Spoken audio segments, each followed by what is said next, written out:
Les Origines du Mal, c'est un album qui est sombre, c'est un album qui est très introspectif. Bonjour, je m'appelle Nicolas Laurent, je suis chanteur, danseur, pianiste, j'écris, je compose et je produis toute ma musique. Je m'apprête à sortir un deuxième album qui s'intitule Les Origines du Mal.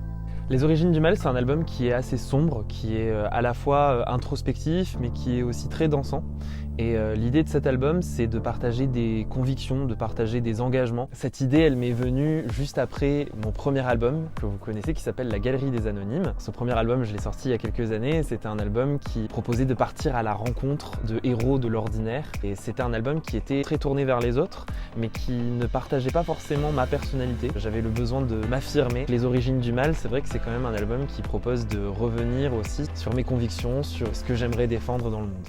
La première chanson de cet album, elle s'appelle Le regard des autres, et l'album se termine avec une chanson qui parle de thalassophobie. La thalassophobie, c'est la peur des fonds marins. L'idée de cet album, l'image générale, c'est un peu se noyer dans son propre regard, d'essayer de se comprendre, non pas de raconter forcément mon histoire, mais de partir à sa propre rencontre, c'est presque un parcours initiatique et de raconter des convictions au travers de mes textes. Cet album, il parle de pouvoir et il essaie de comprendre où commence l'ombre et où s'arrête la lumière. Mes inspirations musicales sur l'album, des grandes voix françaises, Johnny Hallyday, Claude François, Patrick Bruel. Musicalement, l'album c'est assez éclectique. C'est un mélange entre de la musique plutôt disco, de la musique rock. Et il y a aussi beaucoup de musique classique, de références à Mozart, de références à Bach. Un mélange entre ces trois styles musicaux, parfois entre les chansons, c'est-à-dire qu'il y a des chansons qui sont plus classiques, des chansons qui sont plus rock et des chansons qui sont plus disco, mais aussi à l'intérieur des chansons. Cet album, c'est vrai qu'il parle aussi de mal-être. L'idée, c'était aussi, quelque part, de créer des dissociations. Ça crée un univers qui est complètement unique. Et puis tu recommences, pas de self-analyse, pas le temps de comprendre, pas le temps de comprendre. Non, non, non, je ne t'en veux pas. Non, non, je ne fais pas mieux que toi. Non, non, non, je ne t'en veux pas. Non, non, je ne fais pas mieux que toi. J'attribue une couleur à chacun de mes albums. Pour La Galerie des Anonymes, c'était l'album multicolore qui posait les bases de mon univers. J'attribue une couleur à chacun de mes albums, et pour cet album, j'ai choisi la couleur noire. Comme c'était un album qui était très introspectif, c'est vrai que c'était la couleur qui correspondait le mieux. Pour cet album, je ne l'ai pas fait tout seul, je l'ai fait en studio avec un réalisateur qui s'appelle Dino Sirius. Dino, il a travaillé avec Zaz, avec Joyce Jonathan, avec Vianney. C'est vraiment un réalisateur hors pair et c'est vrai que c'était très agréable de travailler avec lui parce que c'est quelqu'un qui se met vraiment à votre écoute. Moi, j'arrivais en studio avec des chansons qui étaient faites en piano-voix. Il a vraiment fait en sorte de correspondre à ces références que je lui présentais. Et cet album, s'il a cette couleur musicale, c'est vraiment grâce à lui. Je suis vraiment très fier de la musicalité qu'il a apportée sur cet album.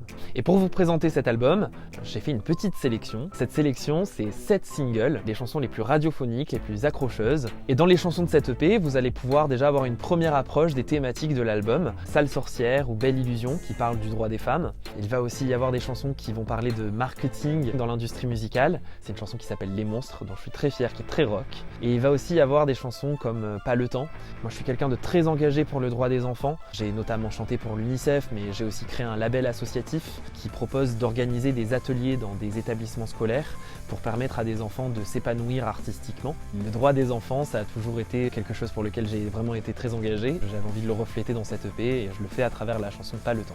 Et sur l'EP, évidemment, vous allez retrouver le premier single, Mieux que moi, qui est un single qui parle des réseaux sociaux, du culte de l'image.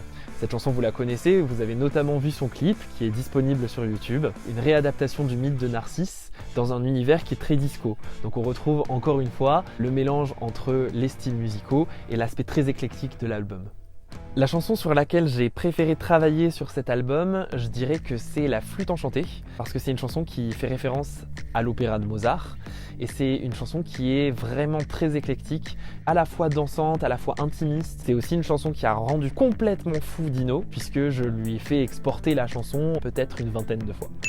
Après, c'est vrai que je m'attache finalement à toutes les chansons puisque je les écris et je les compose. Ces chansons, ça fait des années que je vis avec. Il y a des chansons sur cet album qui sont même des étapes pour tout le monde. Sur l'album, vous allez trouver des chansons qui sont des moments marquants de nos vies à tous, puisque je reviens aussi sur des phénomènes d'actualité. Je pense à la chanson Pardon, par exemple, qui est une chanson qui parle de l'assassinat de George Floyd aux États-Unis. Les Origines du Mal, c'est un album qui est très sombre. C'est aussi parce qu'il revient sur des phénomènes qui sont très actuels. Maintenant, je vais faire ma biographie. J'ai pas du tout fait dans l'ordre, mais c'est pas grave. J'aime beaucoup faire de la musique. Voilà qui je suis.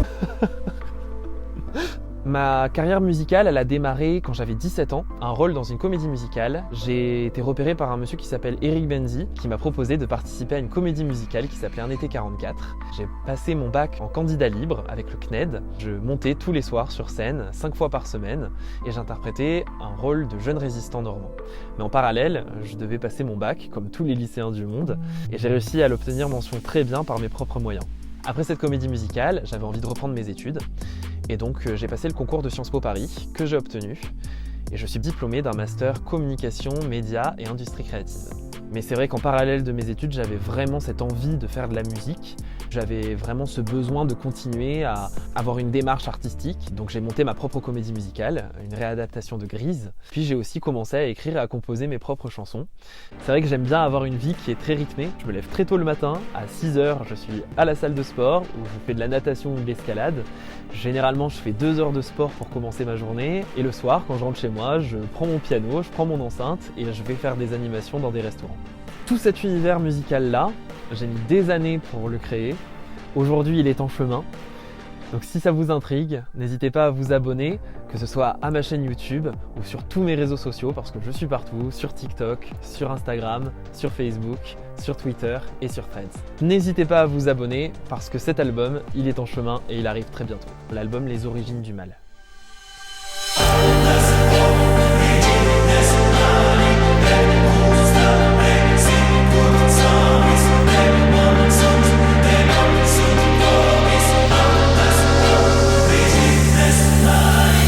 C'est un besoin viscéral